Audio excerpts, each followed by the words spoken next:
Okay. All right. Today on my channel on a rando slot. Oops, I just lost your paper. Weston, is it Scopper or Scaper? How do you It's pronounce your actually name? Shaper. Shaper. Okay. Shaper. Yeah. So Weston, well, let's begin with a little bio because you've never been on my channel before. You sent me a very interesting paper, and we just had a very interesting conversation before recording, which is always the way it goes. Sometimes the U.S. California law requires that I gain your permission to record the conversation, which is a very fair thing. But I can already tell this is going to be fun. So you start. Who are you? Okay. My name's Weston Shaper. I'm 31 years old. I live in Missouri, and I'm an aerosol scientist. That's interesting. You're just full of interesting. Oh, wow. Yeah.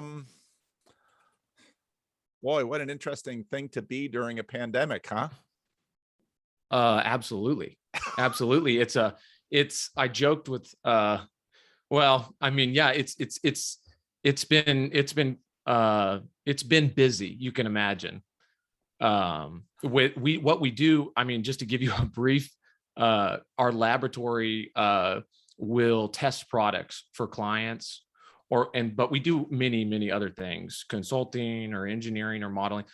There's lots of stuff, but as COVID hit, there was a wave of products that people were coming up with and wanting to see if hey, does this purify the air? What if what if I add a filter? What if I add UV? Everybody just wanted to see if they could, so I don't know if they were making, a lot of people thought they could make money off the pandemic or what, but there's been a lot of money to be made off this pandemic, probably more true. than any pandemic before by far. Right, that's true. So yeah, it's been busy, which is great. So yeah, that's not what we're here to talk about. But again, every time you open your mouth, just more interesting comes out. This is a problem for a guy like me. So let's limit the frame here and say, okay, well, how on earth did you find my channel, and why do you want to have this conversation? Yeah, so I found your channel in 2018 sometime in 2018. Yeah. And I stayed quiet. I think I even joined the Discord. Well, I think I joined the Discord after a year, and it sat on my phone, and I just wasn't sure. I hadn't even used Discord, but it's a lot. I found your, it is a lot. It is a lot. And but I mean, I've been a little more active as of late. So I found your channel, I think through searching terms. Honestly, I think I was searching, I can't remember what I was searching, but I remember seeing, clicking your video, and it was some theological word, and but it was relevant. I was watching Jordan Peterson, and I was watching other people, and I have this slew, I have a list, just like probably many of your other viewers, and you do as well, a list of guys you rotate. You'll listen to their videos or listen to their podcasts, and you were in my rotation after that, because I liked the video that I had watched. And what I liked most about you, honestly, is just how many topics you were willing to dive deep into. And also you are extremely thoughtful in your responses, and you really weigh things in the balances. And I found that, I just thought that was awesome, because, and like what I sent you, on the topic of that, the paper I sent you, that stuff can get, people are passionate, about, oh yeah, Christianity and religion. Yeah. And so, but to me, a lot of that stuff is just fun to talk about no matter what. And, so okay. So let's dial things back a little bit more. How did you grow up in a Christian home? What was that like? Or do you still identify as a Christian? Do you go to church? I mean, some of these kind of pastoral things that I'm always curious about. Sure. Okay. I've got probably a pretty interesting tidbit here. So my mom grew up Methodist in southern Kansas, and my dad grew up fire baptized holiness, and it was a very secluded group of let's say holiness. It was a holiness group, and it didn't have the Pentecostal elements. It was more, if you're wearing jewelry, you're probably going to hell. If you're wearing short sleeves, you're going to hell. If you're not wearing pants, stuff like that. And they would have revivals, that whole movement. And it was started by a guy named, I think his name was Benjamin Irwin. And he was sort of I think he ended up, he was just one of these fantastic characters that had a revival spirit about him. And it caused a tidal wave of Christian fervor, fervor for the Lord. And, there were really good and not so good things that came out of it.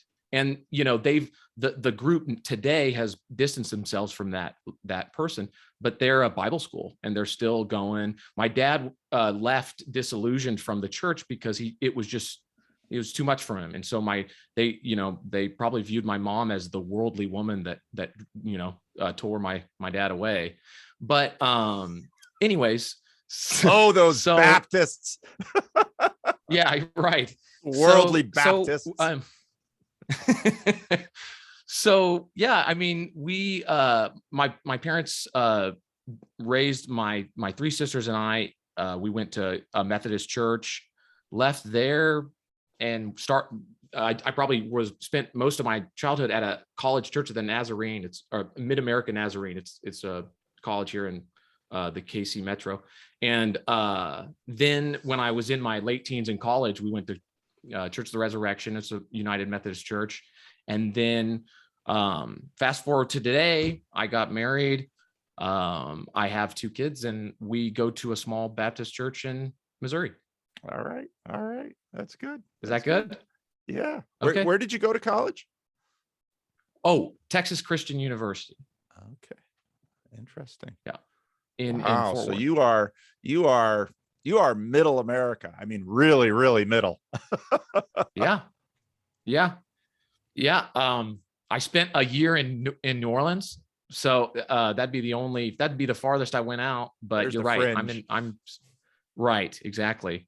But you're right. Just I-35. That's the highway connecting KC, Oklahoma City, Dallas. Yeah. That was my trip back and forth home in school.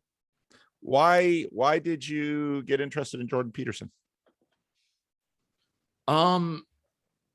Well, I found the first video I saw of him was a video that just said Canadian professor is, engaging outside of, on a campus. And it was a wild, crazy video that was a little hectic and chaotic to watch. And that was honestly my first take. And I just was like, man, this poor chap's trying to be reasonable. And I didn't think much of it. And then, later on maybe a news article came out about him, and then I just actively searched him on my own.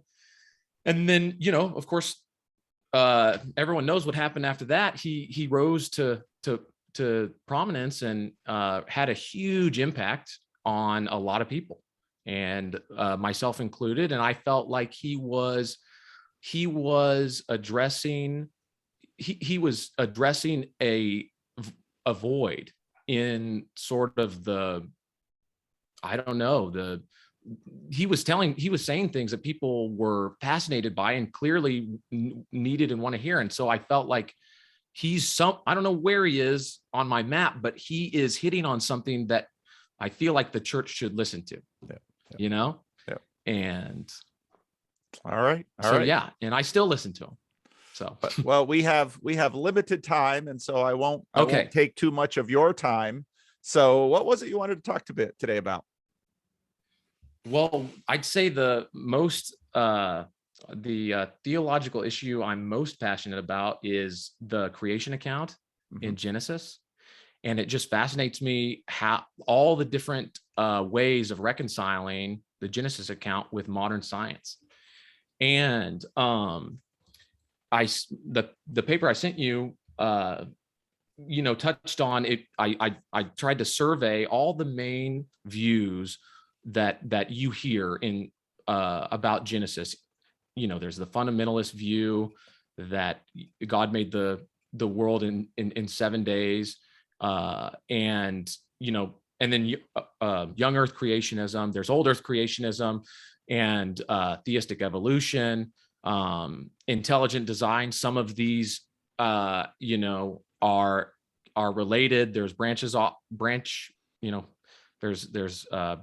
those big topics, and then the two creation thought, where Genesis 1 is one creation, and there was a male and female. Male and female in general were made, and then Adam and Eve were made. There's that thought, and so I was just most interested in all these ideas. I liked guys like Hugh Ross. He's an old Earth creationism, an extremely intelligent guy. Even guys like Kent Hovind, who are a little rough. He's a young Earth creationist who likes to get in spats with atheists and talk about evolution and young Earth. And it's a very engaging topic. And it's not the other thing I like about it is it's not part of the central tenet of Christianity that it's somehow necessary for salvation for you to know what's going on. And so for me, that kind of frees it up where we can discuss it. And as much as I've read and thought about it, and I'm still open. I still chew on all kinds of aspects and how science and how science relates to the account in Genesis. Who's the literary Adam and who's the historical Adam? William Lane Craig just recently he wrote a book on the historical Adam, and he goes into this big mytho-historical genre of Genesis and tries to find where who Adam was. Is he mostly a literary figure, or is he historical? And of course, there's good arguments for both, and that's yeah. So after I had exhausted my probably as I had seemingly thought of every sort of way to view the Genesis account, I thought of a way to reconcile it that I thought was relatively new. I couldn't find it. I couldn't find this idea that I laid out, and I honestly searched for a long time, and I thought, well, why wouldn't this work? Why can't this new idea work? And what I called this idea was fallen Earth creationism, just as a just next to young Earth creationism and old Earth creationism, because it didn't really fit those boxes, and I really emphasized the fall. Hold on one second. I just had my paper up, and I want to make sure I stay organized here for my when speaking to you. But you shared a paper with me. Is that out on the internet that I can put a link to it in the notes? I mean, is it on a Google Drive or something like that? Not yet. Okay. But that is my next task. Okay. To place this on, and in fact, I took I took your time slot before before this, obviously, and my dad has played an integral role. He's sort of my back and forth. My dad and I are just theological buddies, and we just go back and forth, and we could speak hours on end. Our wives are like, oh, come on, not this again, when we get together. And God bless them, because we'll get into it, and sometimes my wife will be like, now look, there's going to be a lot of people at this event. Don't spend all your time maybe talking to your dad about Genesis or something like that. And so I'm like, okay, you're right. I need to tone it down. And so we I just bring that up because he helped me craft a lot of the thinking. And but coming back to what you said, yes, I plan to get something that you can link to as quick as possible.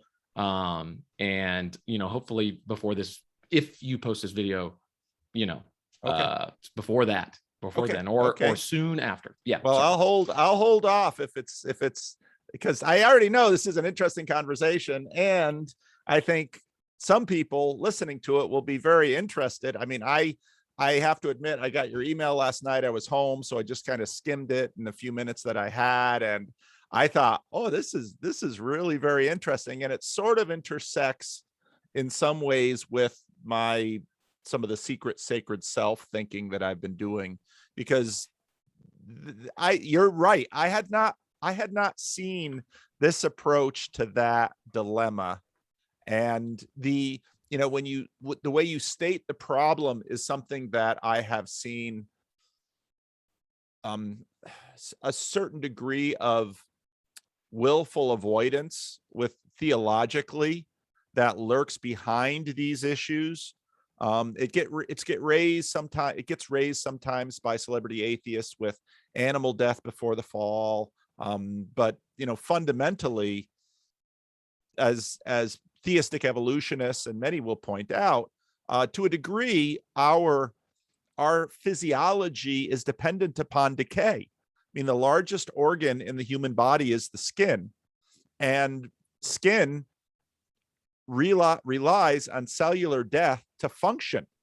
So Right. these categories, these scientific categories of death, are, they play some funky things with the modernist image. So your fallen earth creationism, I skimmed it. I thought, whoa, this is interesting. This is a very new approach.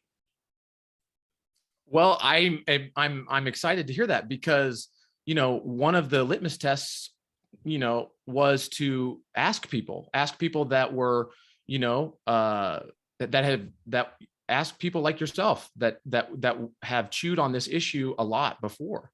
And the big heavy hitters on this topic, like Mike Behe and guys who've wrote books about, you've mentioned Francis Collins on your channel recently. He's a big theistic evolution guy.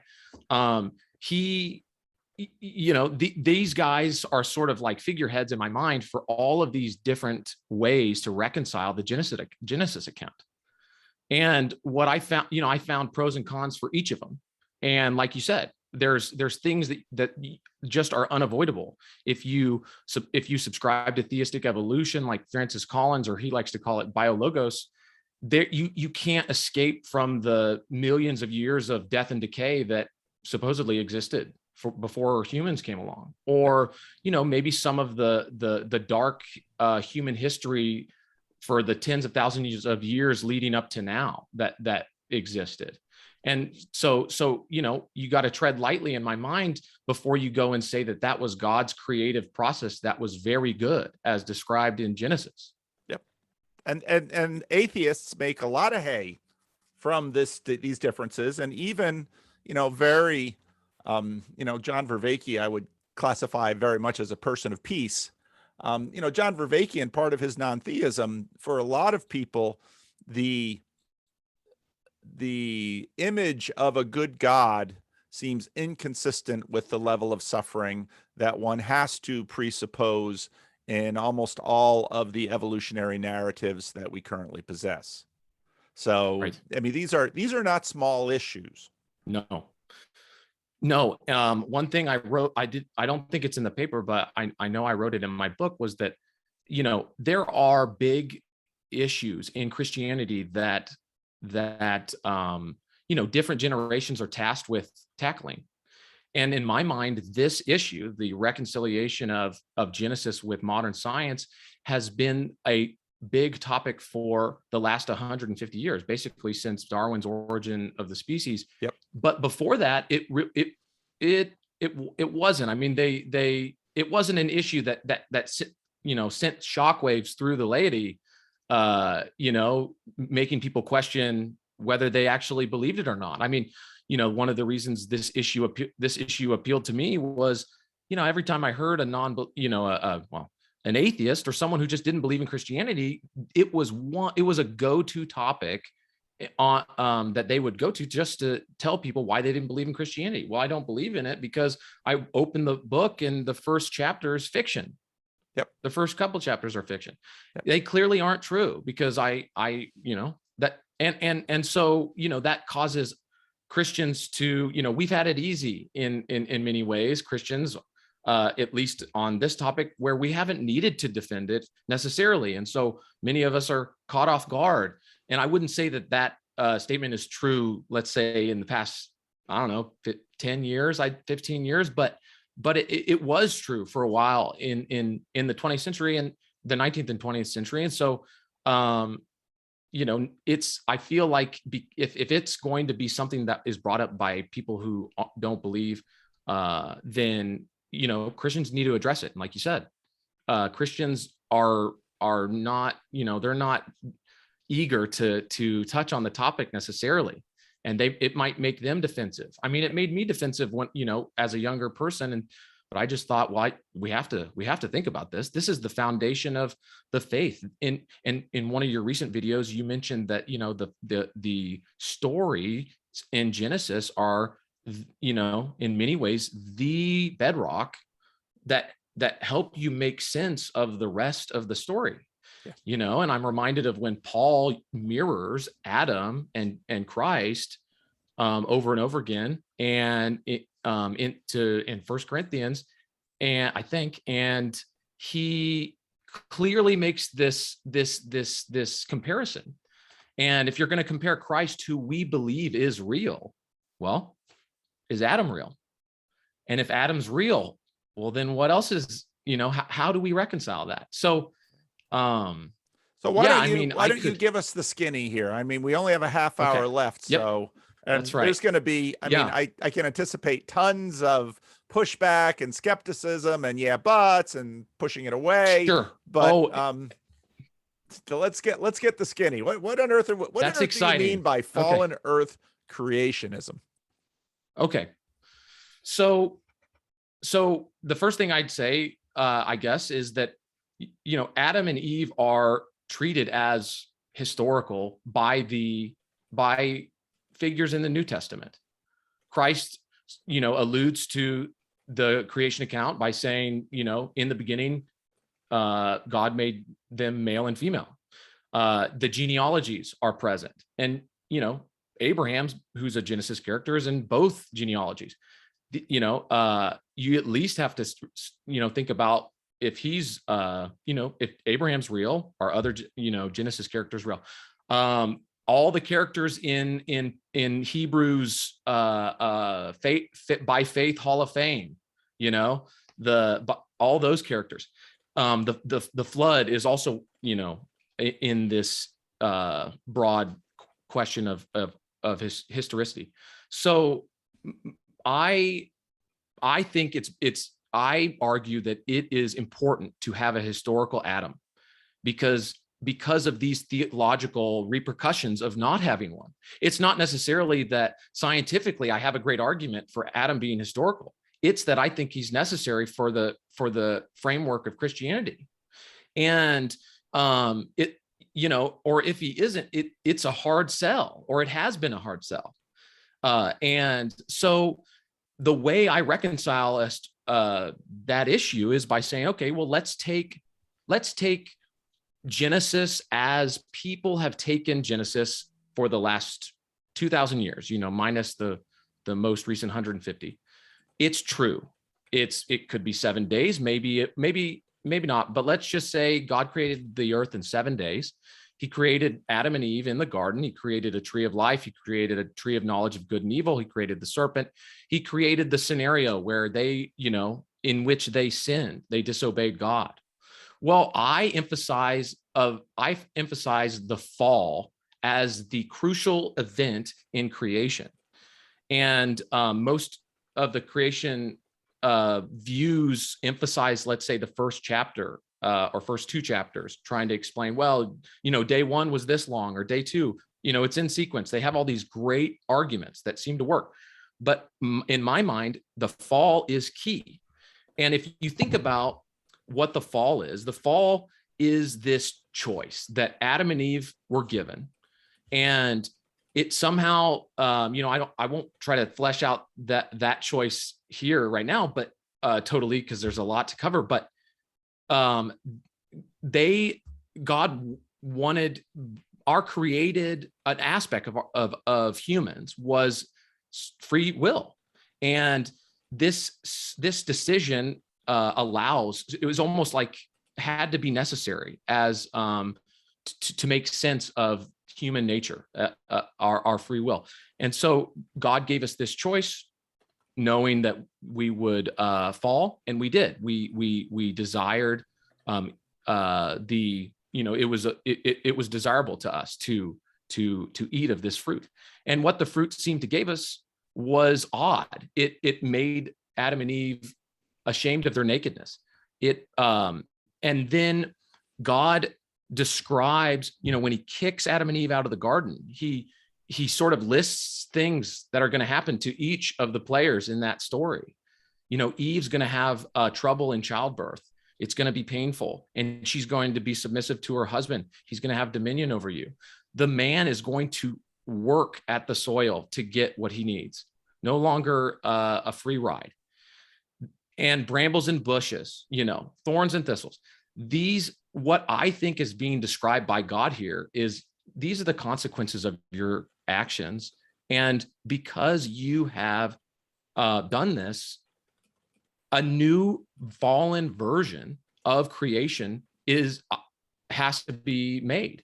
A fallen creation that allows for you to write God out of the equation a little bit, so that you can look up into the stars and not just know that God created it. It's part of the decision that they made. And so there's a couple of perspectives to look at this. If you're viewing the fall, and again, this is under the umbrella of fallen earth creationism. So if you're viewing the fall from God's perspective, God cast Adam and Eve out of the garden. And after they left, God, being, outside of time and space of the creation we live in, created the cosmos. He created from the Big Bang all the way up until, let's say, 6,000 years ago, when Adam and Eve, let's say, came onto the scene. That's God's perspective. And from Adam and Eve's perspective, there was no Big Bang.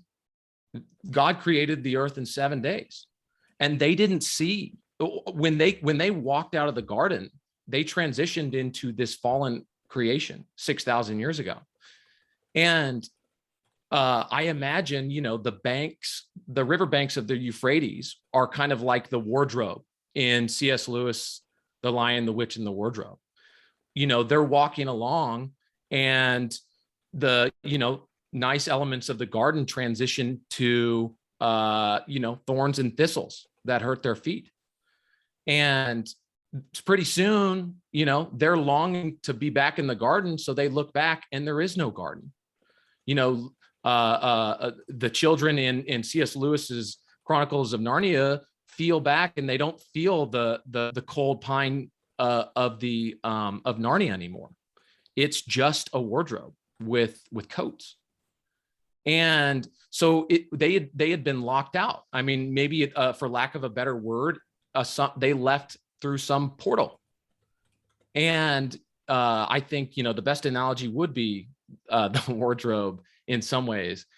And so there's a lot of aspects here, but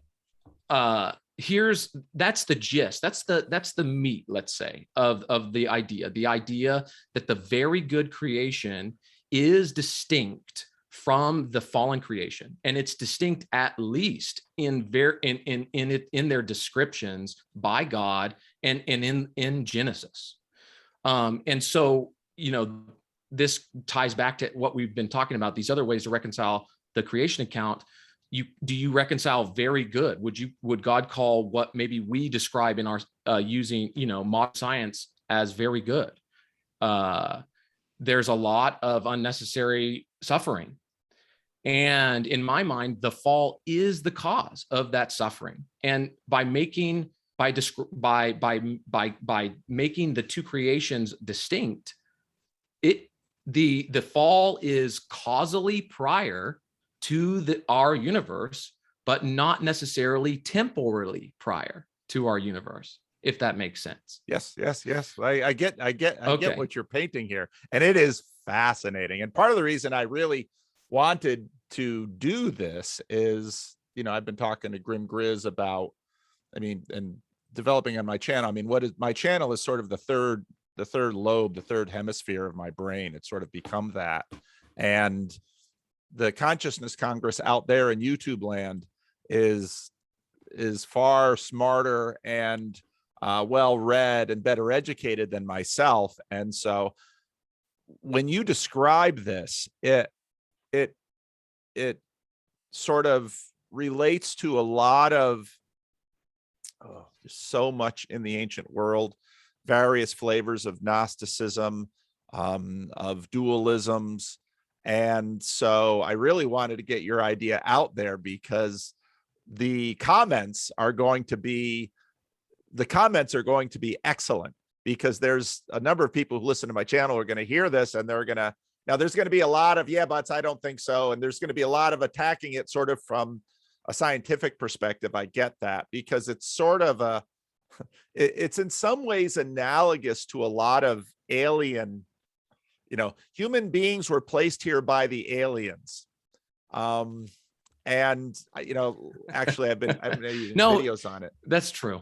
But yes, you're right. So, you're right. But people are going to take this in a lot of different ways. And I think actually that's exactly the kind of fruitful engagement that will test this, and probably I suspect, hopefully you'll have some of the joy that I have with my channel, in that you'll get a lot of new ideas, and they'll test your ideas, and you'll have to respond to them. And that's the fun of this game. And it sounds like you already have that with your father, to be able to go back and forth and challenge each other. And although at the same time, it's always a little unnerving to have this idea that is sort of like a child that you bring out to the world, and then the world says, ah. I had a friend once who was an early elementary teacher, and he used to describe to me how parents would come in for the first parent-teacher meeting, and they're just anxious to hear the teacher say, your child is the most brilliant, wonderful creation I've ever seen. And the teacher says, hey, your child's doing okay. It's like, what? He's our child. So this kind of testing is kind of hard, but it's absolutely the best thing for what I love the way you, I've got huge questions about this thing, but I love it. I'm so high in openness. It's part of the reason, but I love it in that this is a fresh idea. This is and not only that, but you've nicely, you've locked it into a C.S. Lewis analogy, which of course is definitely going to colonize me, but it just kind of expands the mind, which is, I think, what you really need when a large, significant public conversation sort of paints itself into a corner. And so some fresh insight and some fresh wind and some fresh thinking and some honest thinking is welcome. And that's what you're bringing to this. And so I dare bet some wonk out there, because right now on my channel, you've got all these people who are, hot for orthodoxy, and so are, eagerly paging through church fathers and rummaging through ancient heresies. Someone's going to come up and say, this is the, and that, I think, will actually prompt you for some, let me check out what they wrote, 1,500 years ago about this. And I think it'll all make your arguments and your ideas better and stronger. So I love this. I scrolled through your paper last night. I thought, this is fun. It is fun. That's right. It's fun. And, there's several, let's say I have an item, let's say I have I've itemized a bunch of implications here of what I've described to you. And I'd like to at least touch on them, because I think you'll get a kick out of them. and find them interesting. Like, how do we interpret this, element of the Bible? If we entertain the thought that something like FEC, which is what I call fallen earth creationism, is true. So would you like me to go through those? Yeah, do something. Give me something. Oh, okay. So if something like that's true, well, then the title of the first man and the first woman, the mother of all humans, the title that Eve's given, I claim in FEC that the fall was so bad, those titles were stripped of them, and they were stripped of them by placing them here 6,000 years ago, where now there's already humans here. You're not the first man in this creation. You are the first man that God created, and you are causally the human that gave rise to humanity. But in this fallen world, you will not be recognized as so. And, there's a few other interesting tidbits that I found, discovered later on in Genesis. So, for example, Cain, when he was cast away, God cast him away. It says he found a wife and a city. And the traditional reconciliation of that verse, or interpretation of that verse, is that, well, Adam and Eve had tons of kids. So of course, Cain had a wife that was related to him. You can't avoid it, right? Well, in FEC, Cain avoids it. Cain, possibly a son of God, marries a daughter of a man. And which brings me to my next item, the chapter 5 in Genesis. When the sons of okay, when the sons of God came into the daughters of men, there's a few interpretations on this verse. And the popular one is that, I think this is true, the current popular view is that the sons of God are fallen angels, or some type of and everyone always writes in Michael Heiser to me, because I know Michael Heiser. I haven't really got in depth with him, because basically he's reading the Bible. That's what Michael Heiser is doing. And so you've got these other divine beings. Well, who are these other divine beings? They're not God. They're sort of gods. But how does, there's, because when you really get into a lot of this stuff, things get weird quick.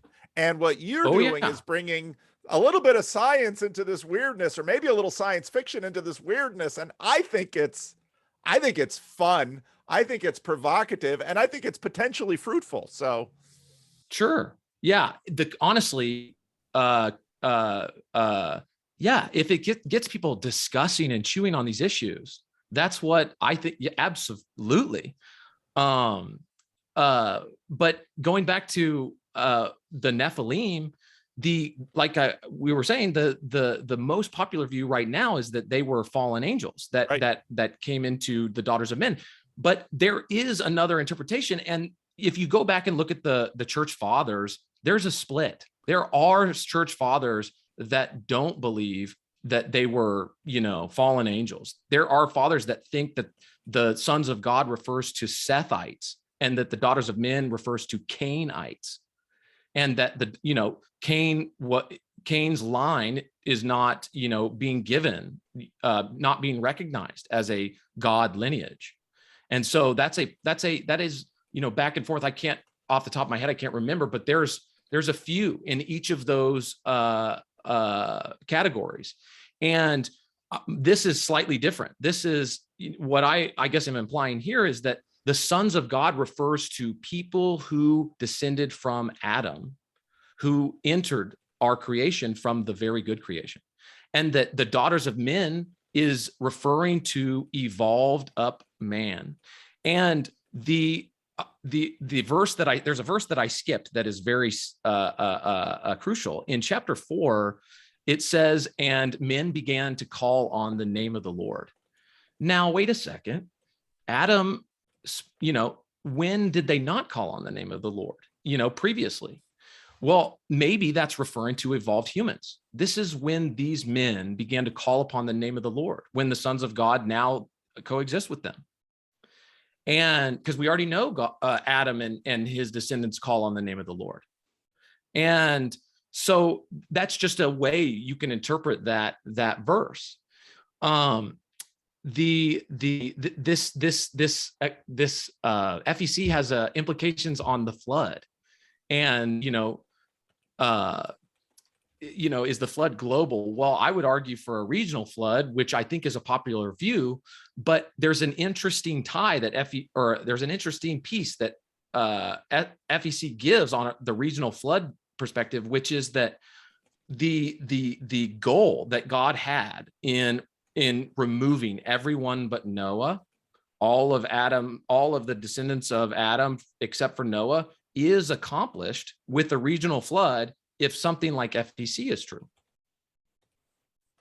And I mean, there's no need to wipe out the Aborigines in Papua New Guinea 6,000 years ago if they're not committing the horrible evil that's spoken about in the 5th chapter of Genesis. Or if in fact they're simply, oh gosh, I don't know if you have any understanding of I can see Jewish communities get really interested in something like this, because some of these valences sort of gain resonance with all sorts of ancient theologies. Oh, I know. It's fascinating. So, well, along that line, yes, the flood account, there is this element, and this is interesting. When God said, man shall not live forever. My spirit will not abide in them forever. Their years will be 120 years. I suggest that the reason the ages decreased is simply from interbreeding with evolved man who lived only 70, 80 years. And when you're interbreeding with, when you live 900 and your spouse lives to be 80, your offspring are probably going to be somewhere in between.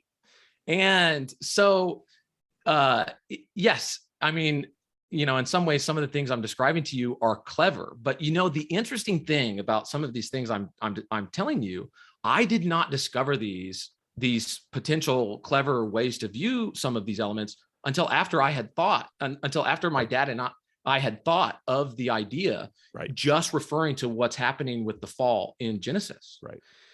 So there's another important point that I think I should make. There's evidence, or there's support. There's biblical support for the idea that there are two creations. We as Christians wait for a new creation. That's what the Bible tells us. That's what the New Testament tells us, that we await a new creation, a new heaven and a new earth. Now wait, why? If this is the very good creation, surely all you need to do is reconcile it. Yeah. And Christ would reconcile it. But maybe maybe we as humans do not know the extent to which the fall permeated our existence, permeated the creation. And there's I'm segueing into my next I guess clever tidbit, which is that Moses is sort of viewed as the author of the Pentateuch, or at least Genesis. And well, yeah. And in my mind, I'm going to paint a picture here, and this is all hypothetical, but this is how I imagine Genesis being written, assuming something like FEC is true. Moses is sitting around with his think tank, and these are the top guys in that know what's going on. They've remembered, they know what their fathers told them, they know what their grandfathers told them, and so on. So they're putting together all the ideas. They're like, well, what do we know about the first things, And so Moses is like, he might know the most, but he needs these other guys to put in anecdotes. Well, through this collaborative effort was only achieved because Adam himself successfully passed on the story of the fall. Okay.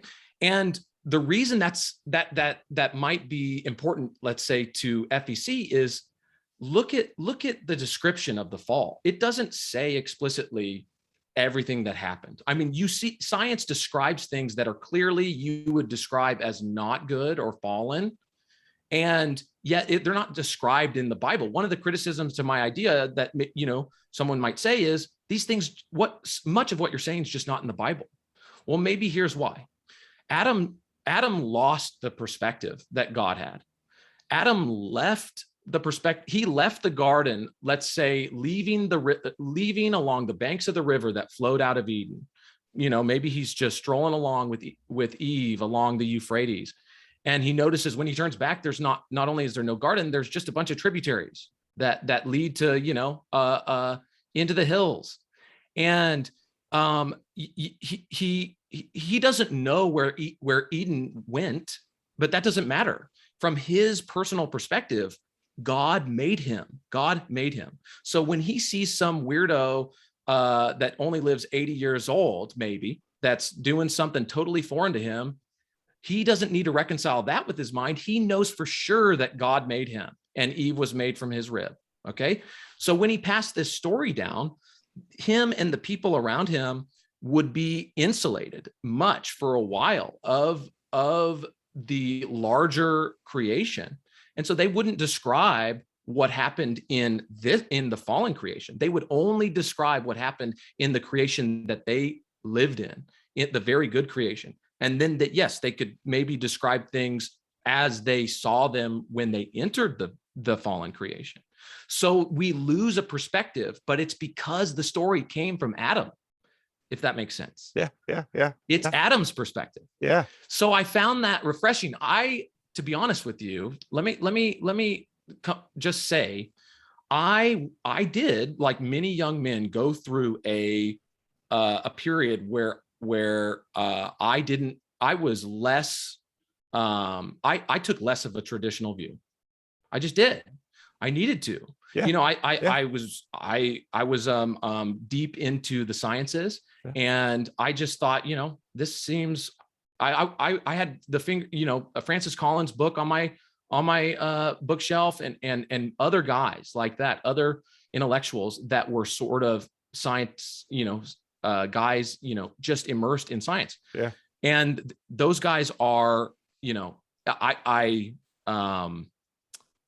so it's odd for me to say that, here I am describing, or maybe somehow the picture is that I'm trying to, reconcile, this traditional view that, many people might view outdated, but I'm not, that's not where the spirit of this idea is coming from. The spirit of this idea is just, fun, well, it's fun for me, but really just fascination. Yeah, how about that? Fascination is really where it's coming from. And so I guess I just want to say that just in case, I'm not married to this idea. I really would just want to argue that at the very least, you see this survey of ideas: young earth, old earth, theistic evolution, intelligent design. Why not this as an option at least? Yeah. I love it.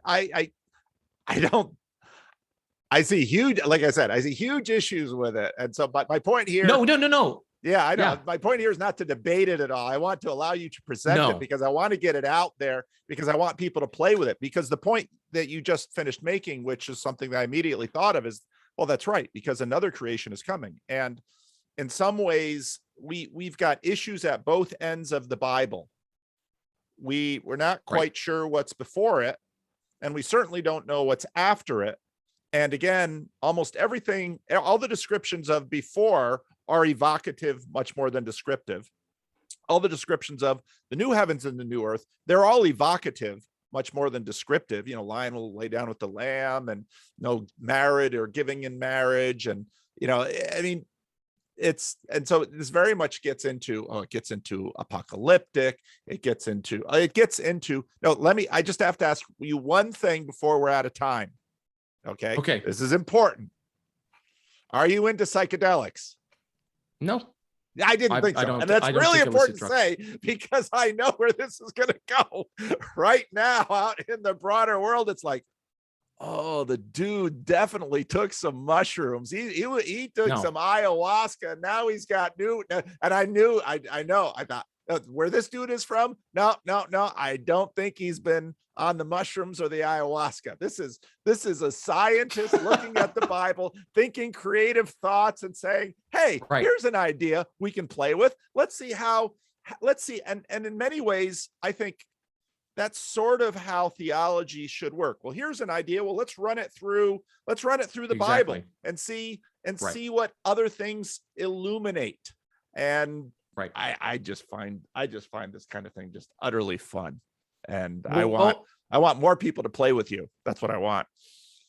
Okay. Well, let me make one last point that might be a good way, like a good thought to sort of end on. Okay. And, that is just when Paul's describing Adam, he's mirroring Adam and Christ.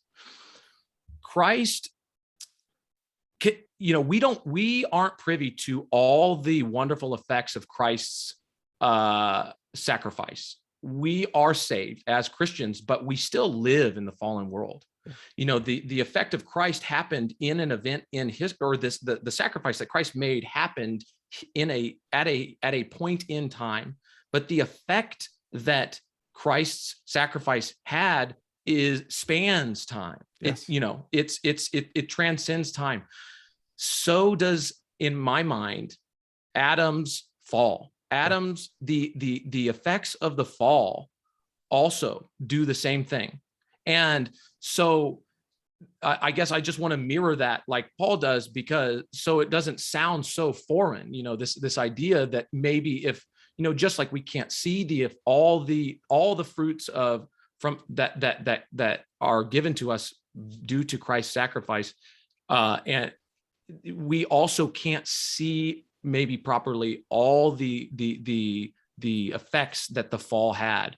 And as Christ transcends this time limited existence, Adam similarly entered this time limited existence.